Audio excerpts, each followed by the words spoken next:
예, 반갑습니다. 임채문 세무사입니다. 코로나19 질환이 생각보다 굉장히 길게 가는 것 같아요.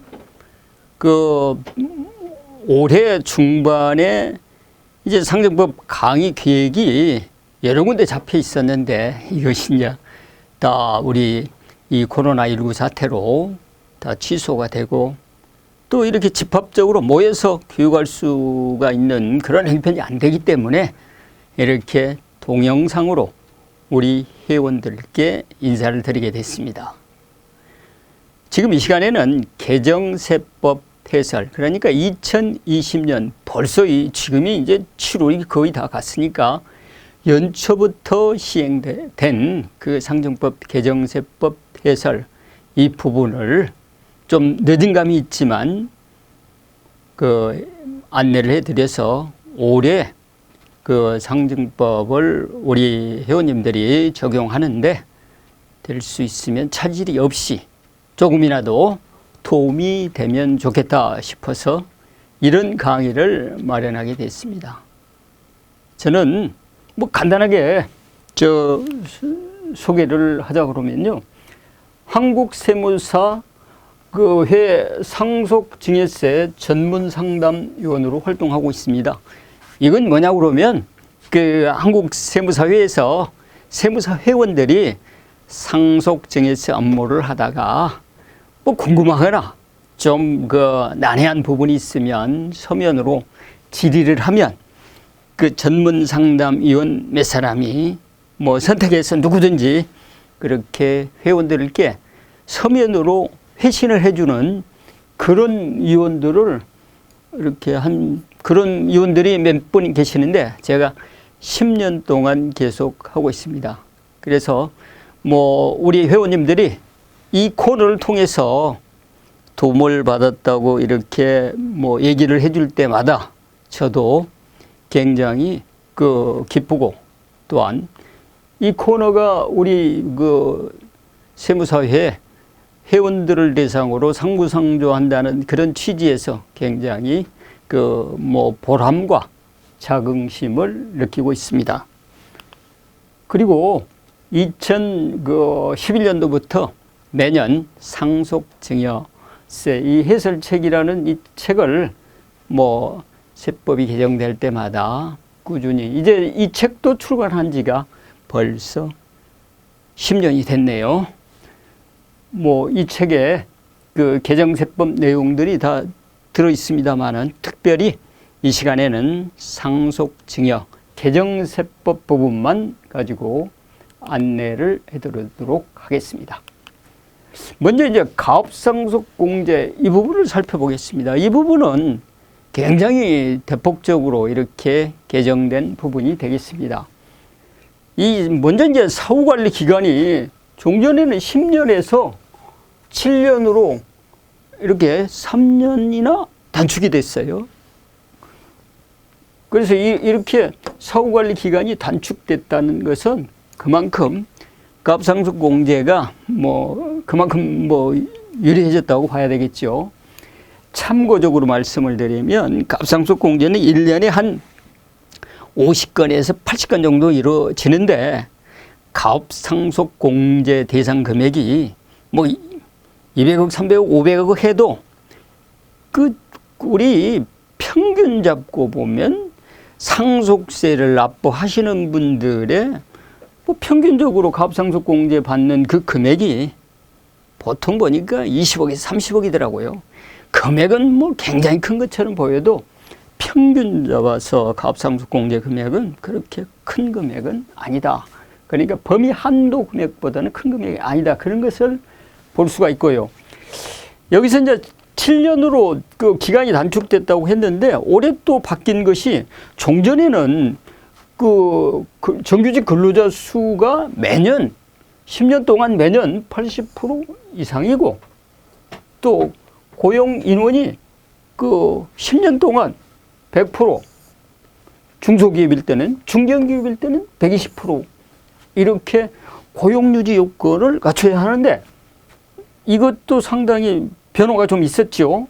어떻게 바뀌었냐 그러면 7년간 동안 고용 뭐 인원 근로자 수만 가지고 하는 것이 아니고 올해부터 새로 바뀐 거, 새로 들어가는 것이 이제 기준 총 급여액이라고 이게 새로 들어가 있습니다. 그러니까 사후 관리를 하면서 7년 동안 그 고용 인원과 근로자 수와 총 급여액 가지고 같이 이제 비교를 하겠다는 거예요. 그래서 여기서 새로 들어간 개념 기준 총 급여액, 이 부분은 무슨 말이냐고 그러면 상속 개시 직전 2개 사업년도 총 급여액을 합쳐 가지고 3년도로 나누면 그게 이제 평균 총 급여액이 나오잖아요. 그것을 기준 총 급여액이라고 그러는 거예요. 그래서 기준 총 급여액을 매년 80% 이상 유지를 해야 되고요. 그리고 7년 동안 총 급여액의 평균이 총 급여액의 100% 이상 유지해야 돼요. 그러니까 매년으로 따지면 매년 따질 때는 그 정규직 근로자 수의 80% 이상 하든지 아니면 총 급여액의 80% 이상 하든지 이렇게 바뀌었고요. 그 다음에 이제 7년 동안 그 누적에서 7년 동안 사후관리 기간 동안은 정규직 근로자 수를 100% 이상 하든지 아니면 총 급여액을 100% 이상 하든지 작년하고 바꿔진 것이 총 급여액 기준이 들어왔다는 거. 이 부분이 올해 새로 바뀌었으니까 이 부분은 앞으로 그러니까 2020년 1월 1일 이후 상속분부터 이렇게 바뀌었는데 그럼 종전 것은 어떻게 할 거냐? 그 부분은 나중에 설명을 드리도록 하겠습니다. 그리고 이제 정규직 근로자를 따질 때 옛날에는 종전에는 그러니까 2019년 이전에는 정규직 근로자를 통계청이 발표하는 경제활동 인구조사 이 내용에 나오는 정규직 근로자를 가지고 따졌는데 지금은 근로기준법에 의한 근로계약을 체결한 근로자 중에서 뭐 원천징수가 확인이 안 되거나 계약기간이 1년 미만이거나 단시간 근로자 이 세 가지 근로자는 제외한 나머지 근로자가 정규직 상시 근로자로서 그 정규직 근로자다 이렇게 보시면 되겠습니다. 그리고 총급여액 기준이라고 이렇게 아까 말씀을 드렸는데 그럼 총급여액 기준 무엇을 가지고 따지냐? 정규직 근로자에게 지급된 임금의 합계액입니다. 그러니까 아까 말씀드린 대로 뭐 단시간 근로자라든가 뭐 시간제 근로자라든가 이런 사람에게 지급한 임금은 빼고 정규직 근로자에게 지급한 임금만 가지고 따지는데 그렇게 따지더라도 최대 주주 및 친족 등에게 지급한 임금은 여기서 제외됩니다. 그렇지만 최대 주주나 친족밖에 없다. 기준 고용 인원이 이 최대 주주 및 친족밖에 없을 때는 이 금액이 포함됩니다만은 뭐 일반인도 있고 최대 주주 친족도 있다. 그럴 때는 최대 주주 친족 등에게 지급한 임금은 제외되는 것으로 신설되면서 이 규정이 들어갔으니까 이 부분 뭐 아시면 될 것 같고요. 여기서 최대 주주 및 친족 그랬는데 그럼 이 친족 개념이 상당히 넓죠. 친족 개념은 6촌 이내의 혈족, 4촌 이내의 인척, 그리고 배우자, 그리고 친생자로서 다른 사람에게 친양자료 입양된 자와 그 배우자 그리고 직계 비속까지 친족 범위에 들어가거든요. 이런 사람에게 지급된 급여는 제외시키되 만약에 근무자가 뭐 가족 친족 회사로서 그 사람들밖에 없을 때는 그 급여액은 포함한다. 그렇게 보시면 되겠습니다. 그 다음에 이제 갑상선공제를 받는 그 사후관리 규정이 이게 이제 뭐 엄격했었는데 종전에는 사후관리를 받으면서 종전에 10년 동안 사후관리를 했잖아요. 사후관리를 하면서 이 표준산업분류표상 소분류 내 업종 변경만 허용을 하면서 그것도 세분류 기준 매출액이 그러니까 기존 세분류 기준 매출액이 30% 이상 차지해야 되는 거예요. 근데 올해부터 대폭적으로 바뀐 게 뭐냐 그러면 이 중분류 내에서는 업종 변경을 허용했어요. 올해부터는. 그리고 만약에 그러면 중분류 내 업종이 아니라 외분류, 중분류 외 다른 업종으로 변경할 때는 어떻게 할 거냐. 그것은 이렇게 허용은 해주기는 해주되 평가심의위원회 심의를 거쳐서 거기서 심의를 통과하면 이것도 허용이 되는 걸로 이렇게 업종 변경을 중분류 내에서 업종 변경이 자유롭고 또 중분류 외에 변경을 하려고 그러면 그 평가심의위원회 심의를 거쳐야 된다는 거. 그렇게 이제 바뀌었고요. 그 다음에 이제 그 갑상선공제에서 자산 유지 조건이 있는데 종전에는 감농재산을 뭐 20% 이상 처분하거나 5년 이내에 10% 이상 처분하면 안 되는 그런 규정이 있었는데 그 규정은 그대로 이렇게 유지를 하지만 뭐 처분 예외 허용 사유를 추가했어요. 이것은 업종 변경을 확대함에 따라서 업종 변경 등에 따라서 처분 후에 변경 업종 자산을 또 취득해 와야 되잖아요. 그렇게 대체 그 취득 자산을 취득할 때 이때 예외 규정을 뒀고요. 그 다음에 이제 처분 금액을 연구 인력 개발비에 사용할 때 이때도 이제 그 처분할 수 있는 그런 범위를 확대했다. 이렇게 보시면 되겠습니다. 그 다음에 이제 그 기간별 추징률이 이제 대폭 바뀌어야 되겠죠. 왜 그러냐 그러면 종전에는 사후관리 기간이 10년이지만 지금은 이제 사후관리 기간이 7년으로 바뀌었잖아요. 종전에는 7년 미만이면 100%예요. 7년 미만 사후관리 그러니까 상속 기실이 속하는 달에 그 연도 뭐 말일부터 10년 동안 이렇게 뭐 고용유지 요건을 이렇게 갖추게 돼 있는데 그것을 7년 미만의 기간에 그냥 사후관리를 위반했다. 그럴 때는 100% 추징을 하겠죠. 상속세를. 7년 이상 8년 미만이다. 그러면 90%. 9년 이상 10년 미만. 그럴 때는 이제 70%를 추징을 하는 것으로 규정이 돼 있었죠. 그런데 7년으로 이게 바뀌어버렸잖아요. 7년으로 바뀌니까 5년 미만일 때는 100%를 추징하겠다. 그렇지만 5년 이상 7년 미만일 때는 그 80% 범위 내에서 80%를 추징하겠다. 그렇게 바뀌었고요. 그러니까 이제 기간별 추징률이 이렇게 바뀌었다. 이렇게 보시면 되겠습니다. 그 다음에 이제 가압상속 공제 후 자산을 처분했을 때 이 부분도 종전부터 그렇게 했습니다만 이걸 이제 그 세법을 개정하면서 명확화 그러니까 뭐 추징 기준 명확화해서 명확화라는 의미가 들어가면 종전에 해석 사례나 이런 것으로부터 시행을 하고 있었는데 법에 그 규정을 확실히 넣어가지고 그렇게 개정을 했다.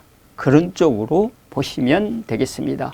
수에 걸쳐서 자산을 처분하는 경우에도 각 처분가액을 기준으로 해서 비율을 계산해서 그 비율대로만 추징하겠다. 이런 얘기가 되겠습니다. 그 다음에 이제 올해 새로 들어간 거 있죠. 올해 새로 들어간 거. 탈세, 회계부정 기업인의 가압상속 공제를 원천적으로 안 해주겠다는 거예요. 그 탈세나 회계 부정을 했을 때는. 그럼 그 기간은 언제부터냐? 그럼 사후관리 기간은 이건 뭐냐 그러면 관리 기간은 언제부터냐 그러면 그 상속 개시 10년부터 사후관리 기간까지. 그러니까 사후관리 기간이 7년이지요.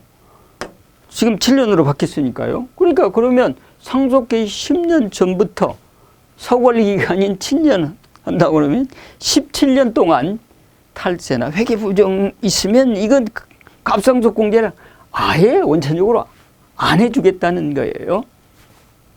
구체적으로 그러면 탈세, 회계 부정이 뭔지 한번 보도록 하겠습니다. 그건 다음 장에서 설명을 드리도록 하겠습니다.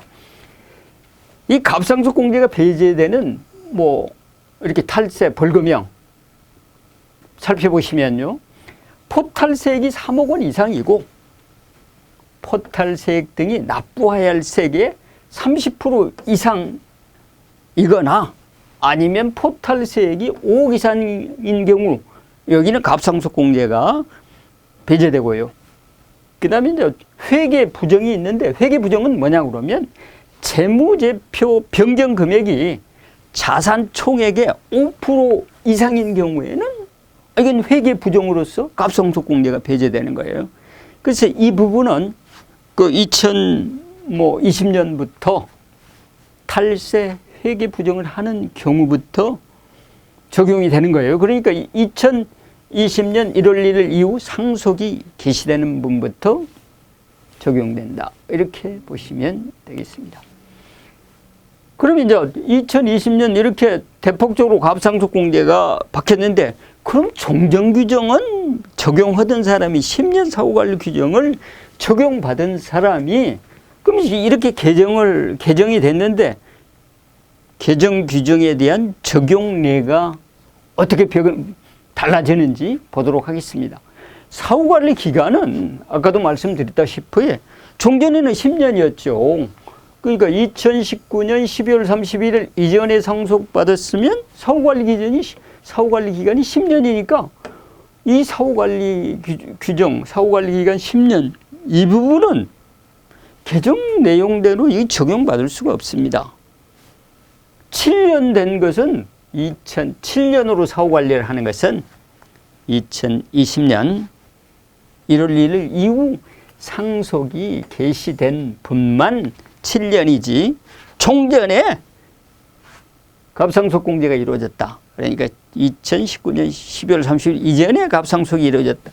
그랬을 때는 뭐 종전법 규정에 의해서 10년을 적용받는다. 그렇게 보시면 되겠고요.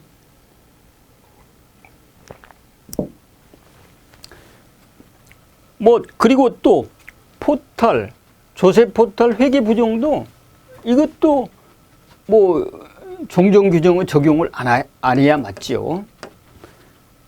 그 다음에 가업의 종사 이 부분 업종 변경이 완화됐다고 그랬잖아요. 중분류 내에서는 업종이 변경 가능하다고. 근데 이 부분은 적용이 가능합니다. 그러니까 종전에 갑상속 봉제를 받던 갑상속인도 이 부분은 적용이 가능하고요. 뭐 여기 2020년은 당연히 적용이 되겠죠. 개정을 했으니까.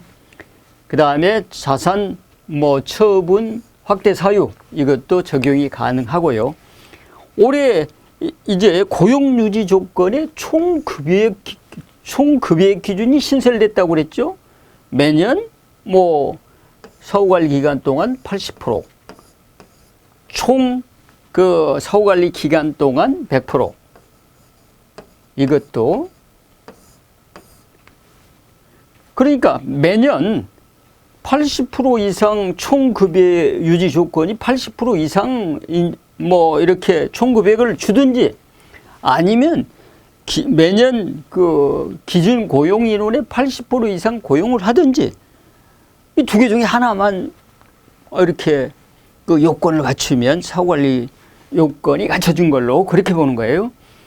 그리고 중견기업도 종전에는 그 고용유지 조건이 120% 있잖아요. 그 정규직 근로자를. 근데 올해부터서는 100%로 개정이 됐는데 이 부분도 중견기업도 적용이 종전 뭐 규정을 적용받는 중견기업도 적용이 되고요.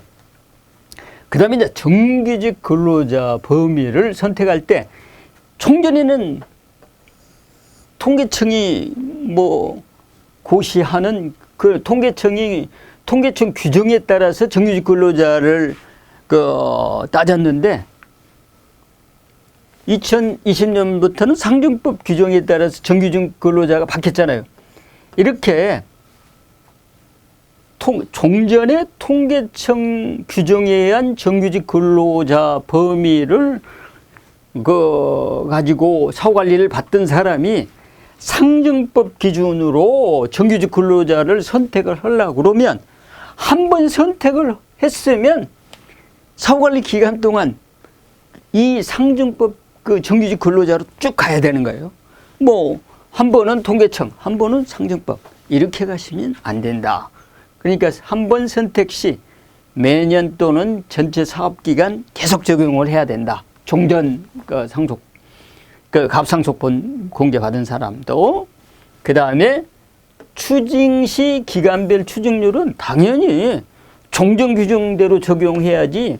여기는 2단계로 바뀌었잖아요. 5년 이내에 100%, 5년에서 7년 이내 사후관리기를 위반했을 때는 뭐 이렇게 80% 이렇게 바뀌었잖아요. 그러니까 이거 바뀐 부분을 여기서 사용할 수가 없겠죠.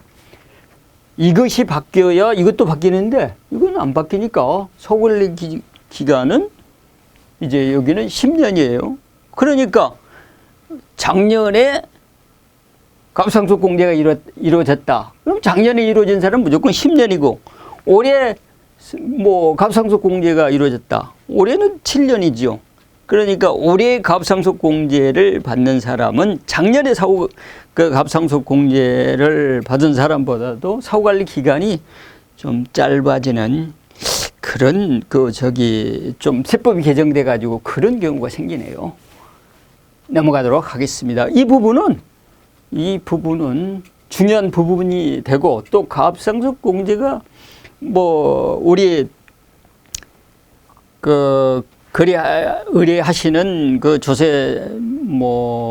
의뢰하시는 기업들이, 조세 전문가들이 관리하는 기업체들이 1년에 한 7, 80건 정도 갑상속 공제를 받는다고 해도 지금 갑상속 공제를 받으려고 하는 그런 기업들이 많이 있기 때문에 이 부분을 잘 살펴보시면 좋겠습니다. 그 다음에 이제 갑상속 관련해서 상속세 연부연납 특례, 이 부분은 이제 여기서는 종전의 갑상속 공제 요건이라든가 그런 거하고 연관시키면 절대 안 됩니다. 이 갑상속 공제 관련 상속세 연부연납은 이건 별도 규정이에요. 그러니까 종전에는 그러니까 2019년도까지는 갑상속 공제 그 내용하고 좀 비슷했어요. 근데 올해 개정이 되면서는 완전히 바꿔져 버렸어요. 완전히 바꿔진 건 아니지만 그 기간이 대폭적으로 단축이 돼 버렸어요. 그럼 대상이 어떤 사람들이냐 그러면 갑상속 공제를 받은 경우에도 이 규정이 적용이 되고요. 갑상속 공제 요건이 충족하나 세금을 아예 갑상속 공제 사후관리 규정 받기 싫다는 거예요. 사후관리 규정 나 안 받고 세금 낼래 해서 공제를 받지 않는 경우에도 연부연납, 갑상속 공제 관련 연부연납은 된다는 거예요. 그런데 여기서는 종전에는 뭐 중소기업과 매출액 3천억 이하 중견기업이라고 있었는데 여기서는 그 중견기업 매출액 기준을 삭제를 했고, 근데 중견기업은 이 요건만 갖추면 여기 연부연납 갑상속 재산이 50% 미만일 때는 뭐 이렇게 10년 연부연납, 3년 거치 7년 연부연납 하든지, 갑상속 재산이 총상속 재산의 50% 이상이다. 그럴 때는 연부연납 기간이 20년을 하든지 아니면 5년 거치 15년을 연부연납 하든지, 이렇게 갑상속 공제 관련 연부연납은 기간이 뭐 일반 연부연납 5년에 비해서 굉장히 길거든요. 이런 혜택을 받고 싶은 기업들이 갑상속 공제를 받아도 되고, 요건에 갖췄지만 갑상속 공제를 안 받아도 되는 기업들에 대해서 연부연납을 해주는데, 올해는 뭐 소비성 서비스업을 뭐 제외한 모든 업종으로 이렇게 확대가 됐기 때문에 갑상선공제를 받을 수 있는 업종은 굉장히 그 제한적인데 시행령 별표에 나오는데 여기는 이제 소비성 서비스 업종을 제외한 모든 업종이 됐으니까 상당히 범위가 넓어졌다고 봐야 되죠. 그리고 피상속인 기준, 피상속인 갑상선공제를 받으려고 그러면 자기 지분과 주주 1인과 특수관계인이 그 법인의 주식을 그 최대 주주로서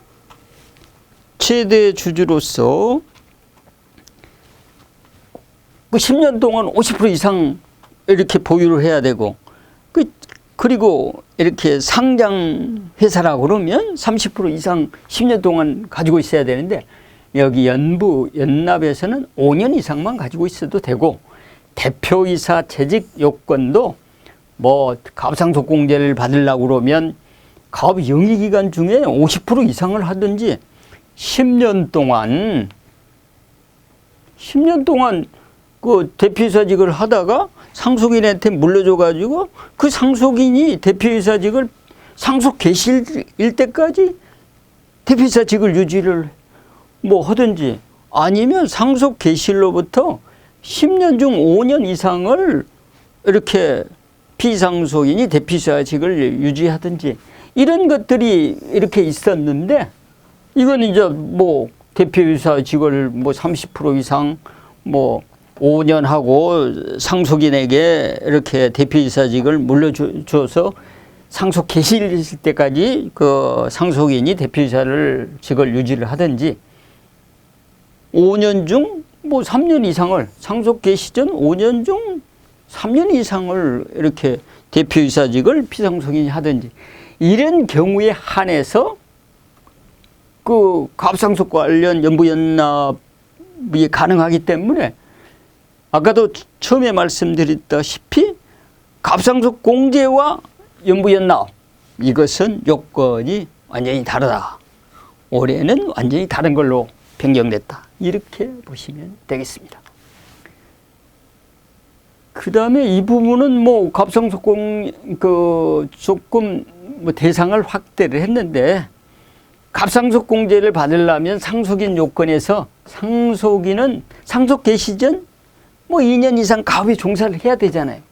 그리고 상속세 신고 기한 내에 임원에 취임하고 2년 이내에 대표이사 취임을 해야 되는 이런 것들은 갑상선 공제 요건하고 종전까지는 같았는데, 연부연납에 와서는 갑상선 공제 관련 연부연납에서는 뭐 2년 전 가업종사 이거 없애버렸고요.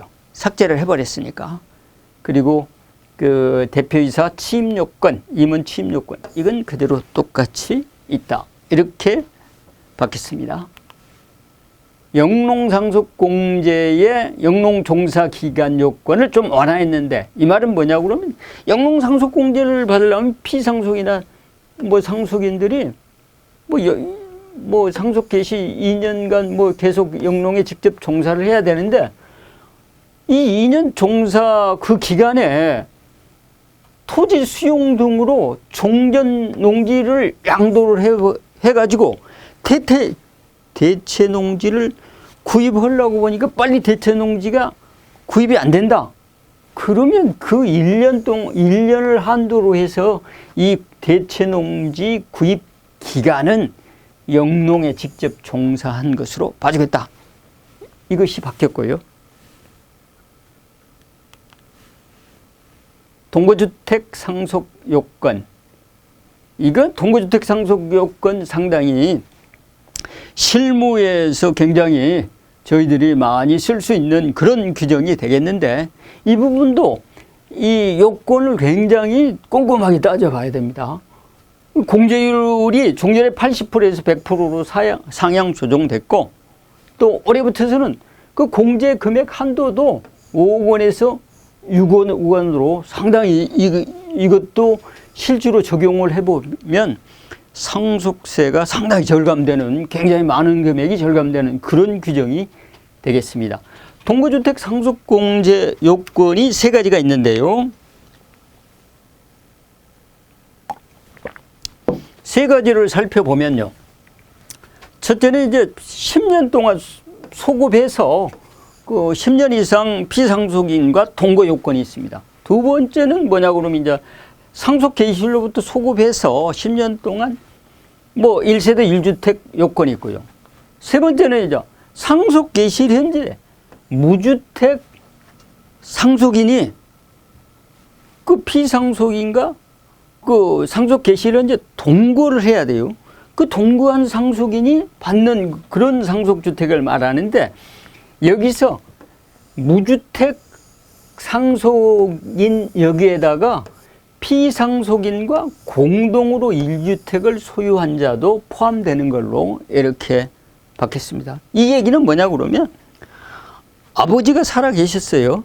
아버지가 살아 계시다가 이제 아버지가 돌아가셨어요. 그러니까 아버지가 1차 상속이 돌아가셔서 1차 사망을 해서 상속이 되면서 그 집을 뭐 모친과 사가 상속을 받고 이렇게, 그러면 두 사람이 상속받은 것이잖아요. 근데 모가 다시 2차 상속이 된 거예요. 그럼 2차 상속이 될 때는 모하고 이 상속인 자가 공동으로 1주택을 소유하고 있잖아요. 이런 경우에도 이런 요건이 맞으면 그 동거주택 상속공제를 해주겠다. 그런 걸로 개정이 됐고요. 그 다음에 이제 동거주택 상속공제에 있어서 뭐 부득이하게 1세대 뭐 2주택, 일시적 2주택이라든가 그 특수 목적 주택, 그러니까 그 뭐 문화재 주택이라든가 이농주택, 귀농주택 이런 거라든가 동거, 봉양, 뭐 합가주택이라든지 상속인이나 아니면 비상속인이 결혼을 해서 그 배우자들이 1주택을 가지고 있는 배우자들하고 결혼을 해가지고 일시적으로 2주택이 됐다. 그럴 때는 피상속인의 주택을 제외한 배우자 주택을 5년 내에 양도를 할 때 이 동거주택 상속공제가 되잖아요. 그런데 그렇게 주택에서 제외하는 그 주택 범위를 이제 확대를 했어요. 여기서는 7가지가 있었는데, 방금 말씀드린 대로 7가지가 있었는데 한 가지 더 추가했어요. 피상속이나 상속인이 이 상속 개시 이전에 상속을 받았어요. 그래가지고 소수 지분을 보유한 주택은 이건 그 상속인이나 피상속인 주택으로 안 보는 거예요. 그러니까 피상속인이 가지고 있던 주택도 동거주택 상속공제를 해주겠다는 거예요. 그런데 여기서 소수 지분이라고 했는데, 그럼 다 지분이 다 똑같다. 그러면 소수 지분이 아니잖아요. 지분이 같다. 그러면 누구 주택으로 볼 거냐 여기서는. 첫째 지분이 같다. 그랬을 때는 누구 주택으로 보냐 그러면, 첫째 지분이 같다 그러면 이 거주하는 사람의 거주자의, 그러니까 그 주택에 거주하고 있는 사람의 주택으로 봐요. 두 번째, 거주도 똑같이 하고 있다. 그러면 연장자의 주택으로 봐요. 그러니까 소수 지분이라고 해서 소수 지분이 그럼 다 똑같이 소수 지분이다. 이랬을 때 누구 주택으로 판정할 건가? 이것은 그 주택에 거주하는 사람의 주택으로 본다든가 연장자의 주택으로 본다. 여기에 해당되면 이게 소수 지분으로 주택을 보유한 것으로 안 보기 때문에 동거주택 상속공제가 안 되겠죠. 그러니까 상속인이나 피상속인이 상속을 받더라도 소수 지분을 보유한 주택은 그것은 그 예외 주택으로 보고 동거주택 상속공제를 해주겠다. 그렇게 이해를 하시면 되겠습니다. 그 다음에 이제 사전 증여에 관련된 상속세, 연대납세 의무를 이걸 이제 보완을 했는데요. 여기서 보완되는 것은, 여기서는 이제 사전 증여, 뭐 종전에도 사전 증여 재산가액이 포함이 됐어요. 여기. 근데 종전에 사전증여 재산가액이 포함이 되면서 사전증여세를 차감하라 그런 얘기는 없었거든요. 그래서 이번에 개정을 하면서 아까도 명확화라 그랬잖아요. 명확화는 종전부터 시행이 되고 있는데 법의 규정을 정확하니 규정을 넣어 놓은 것이다. 이렇게 이해를 하면 되신다고 그랬죠. 여기서 새로 들어가는 거 사전증여에 대한 증여세는 뭐 증여받은 사람이 됐으니까 연대납세 의무 한도를 계산할 때 그 부채 총액과 상속세나 사전증여받은 증여세는 빼고 그래야 순 증여재산가액이 나올 거 아니에요. 순상속재산가액. 그 범위 내에서 연대납세 의무를 지우겠다. 그렇게 개정이 됐고요. 그 다음에 이제 그 단기 재상속세공제. 이게 하나 있네요.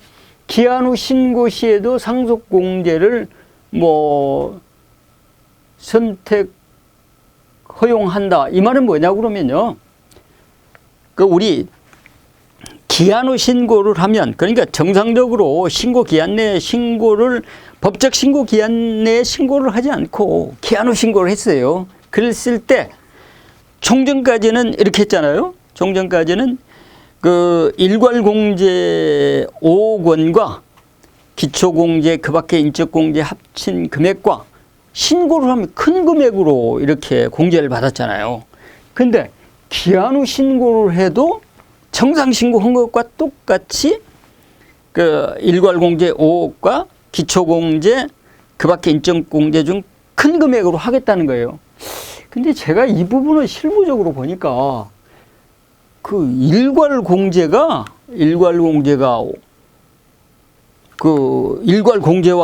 기초공제 플러스 그 밖에 인적공제 합친 금액이 일괄공제 5억보다도 큰 금액이 거의 없더라고요. 근데 저도 딱 한 차례 봤어요. 한 차례 어떻게 봤냐 그러면 거기에는 피상속인의 자녀가 10명이나 되는 거예요. 피상속인의 자녀가 10명이면 1인당 5천만 원씩 하면 5억이잖아요. 그 기초공제하면 7억이나 되는 거예요. 그러면 일괄공제 5억과 7억 어떻게 신고를 하겠어요? 7억으로 신고를 해야 되겠죠. 그런데 종전에는 신고를 안 하면 무조건 그 5억만 공제를 해줬어요.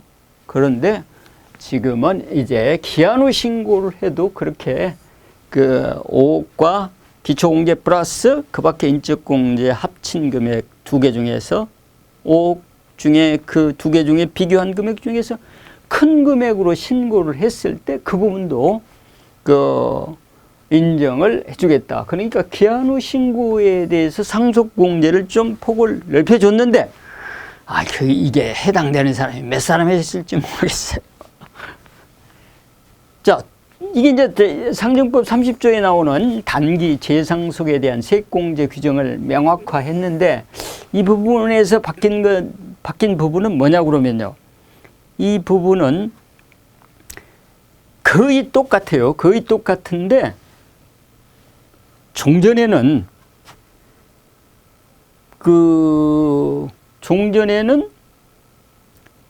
재상속분 후 10년 내에 상속이 됐을 때 재상속분에 대한 전후상속세 상당액을 산출세에서 공제를 하고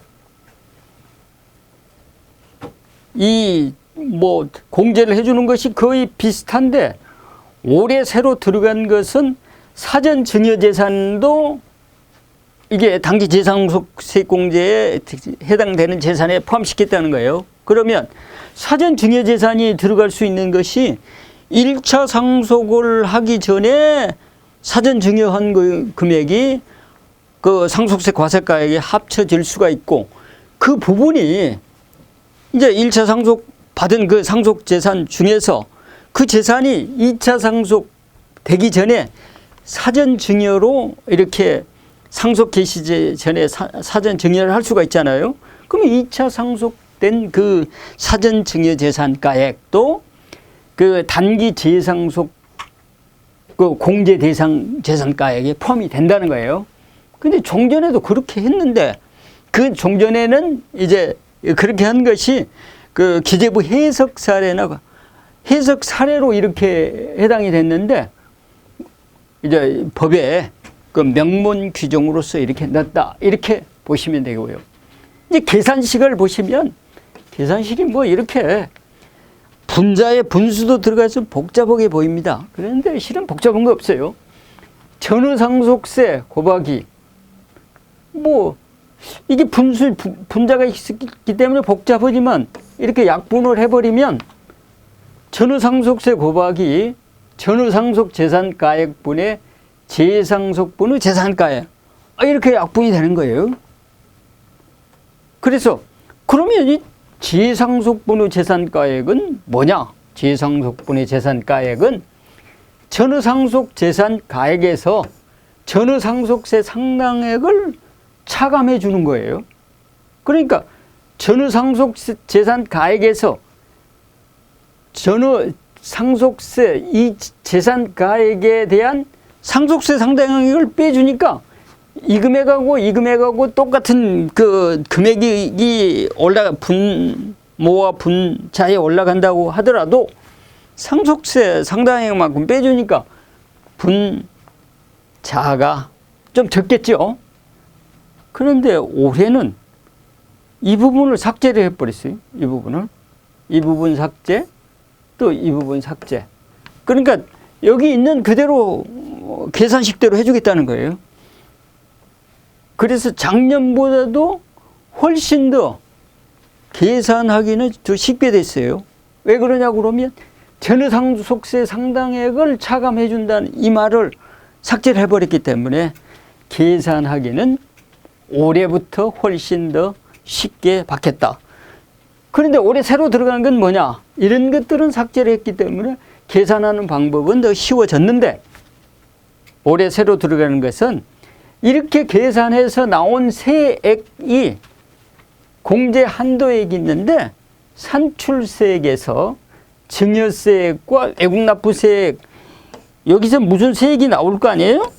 이 세액을 넘어서서는 공제를 못 해주겠다.